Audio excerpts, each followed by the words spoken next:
Imagine you had to select 10 to 20 ideas you would like to remember the longest. What would they be? And is there some sort of mental locker, a mental vault we can put them in? So when our memory crashes, is there a black box? An interesting paradox about the memory is that when we want to keep something in mind, we do exactly the opposite. We put it out of the mind by externalizing it. For example, yesterday I received over 100 messages saying happy birthday, but these messages do not longer touch my heart as they used to, because the only thing it tells me is that all my friends are using iPhones and Facebook to remember me. But in us is the desire to be recognized and to be remembered. Mutual recognition defines the difference between talking to a loved one and talking to a stranger. Now, I'd like you to visualize the house you call home. Walk around in it. Probably there are several rooms and several objects related to persons you care about. Make a scale model out of it. Now, this is a detailed scale model of the house of my grandparents. Let me show you what Alzheimer does at the end stage.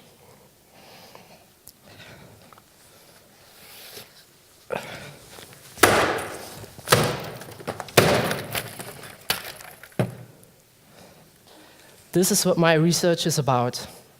How can we slow down this impact? Scientists estimate that over 100 million people on this planet are suffering from Alzheimer's disease. And more than half of them isn't even aware of it. People in the early phase of Alzheimer's disease have a particular sensitivity with the problem of retrieving proper names, making it hard and difficult to recognize and remember their significant others. Now, I was wondering, if we are willing to carve the name of our loved ones in the bark of a tree, can we do that to the bark of our brain? Not a while ago, I was sitting in a large audience, and I was listening to a communication expert. He was also a CEO of a large advertising company, and he said something that really hit me in the face. Sometimes you have these moments that you absorb an idea. And he said, the goal of our communication is to anchor or attach the message in the long-term memory of our consumers. And if you think about it, it's obvious.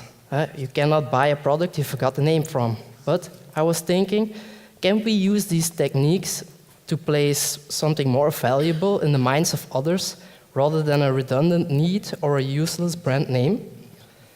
With this in mind, I went to some researchers at the University of Nottingham, and they are specialized in quality of life and communication strategies regarding Alzheimer's.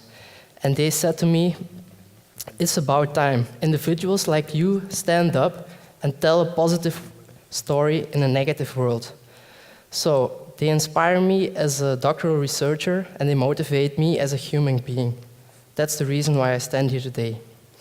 One of the patients they took me was an old man. He was about 80 years old, and his wife was sitting next to him, covered in tears. And I gave him a picture of his daughter. She was 30 when she died. And I asked the man, if you look at this picture, who is this woman and what does she mean to you? And with the most neutral face, he said to me, I had a walk this morning. Can we change that? Can we do something about this? Let me tell you about a woman I know. She's about 50 and she lost her son during a car crash. He crashed his car against a tree, and this tree is located on the road, and this woman had to drive every day from her home to her work. And every time she passed the tree, she was crying because it reminded her of her son. Now, can we use this mechanism for something positive? Can we use a positive emotion instead to make it more easy for an early Alzheimer to recognize his significant others? We believe so. Because what this woman is actually doing is building a memory palace, or is it, as it is referred to, the method of Loki. It's a very simple mnemonic strategy, and I'd like to take you through it in 3 simple steps. First, you have to select and memorize a series of distant loci or locations along a familiar pathway. In our case, this will be, the familiar pathway will be the house the early Alzheimer currently lives in. In the second phase, you have to create interactive images along that represent the stimuli you would like to remember. And in a third and final phase, you place these interactive images along the loci you selected in the first place. Now, before I destroyed this scale model, I worked together with an architect to work on a prototype of a memory palace in 3D and in a virtual manner. I'd like to share with you today. So, the ambition of our project is to enhance memory for familiar faces and for people in the early phase of Alzheimer's disease. And by that, we hope to improve the quality of life, not only for the patient, but also from their significant others. Most early Alzheimer's still live on their own. Therefore, professional architects will use the construction plans of the houses they currently live in to make virtual scale models, resulting in an externalized and customized, tailor-made memory palace.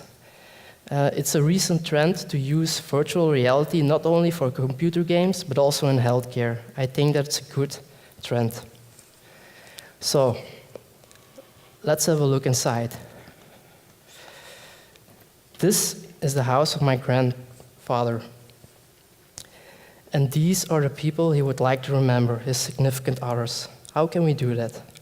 But first, the most important insight of our project is not only to increase the quality of life of the patient, but also of significant others. Taking care for Alzheimer is very depressing, but investing in the mutual recognition might counterbalance this. So, first, professional trainers will use guided imagery to help my grandfather generate interactive images along the familiar pathway. Next, this information can be used by architects to place digital family photos next to objects related to the name of that particular person. For instance, my grandmother's name is Julienne. Imagine my grandfather associates her name to the word Julienne soup and therefore links her face and her name to the object of a soup bowl.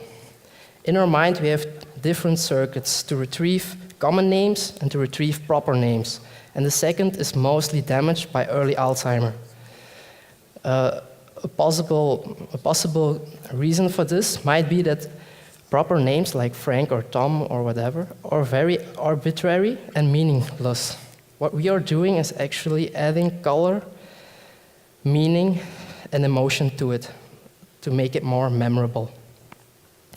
Further, imagine that my grandfather associates the name of my youngest cousin, Lambert, to the object of a lamp. Notice how the lamp is standing into the seat instead of next to it, because we know that the stranger the image is, the stickier it is for the mind. So we are breaking routine. Okay, what we have done for one room, you can do for the next. And what you can do for one floor, you can do for the next floor. So we expect this virtual scale model to be a convenient instrument, enhancing the mental walk of early Alzheimer's and allowing to practice it independently and resulting in an increase of life, not only for themselves, but also for their significant others. So what we expect is a positive impact on the activities of daily living, on independency, on quality of life, and ultimately reduced cost for society. So, to come back to our scale model we have right here. What I'm saying is not that we can avoid the impact, but what we can do is slow down the impact. So, if there is anything positive about Alzheimer's disease, it is probably the fact that it offers us the moral obligation to review our priorities. What's really important in life is other people and the ability to recognize and remember them. So I want to make sure that you don't have to walk like this before you realize that. Today, you can start by adding emotion and color to your life. You can start by breaking routine and old habits and making sure that every experience is unforgettable. Thank you for inspiring me. I hope I did the same for you.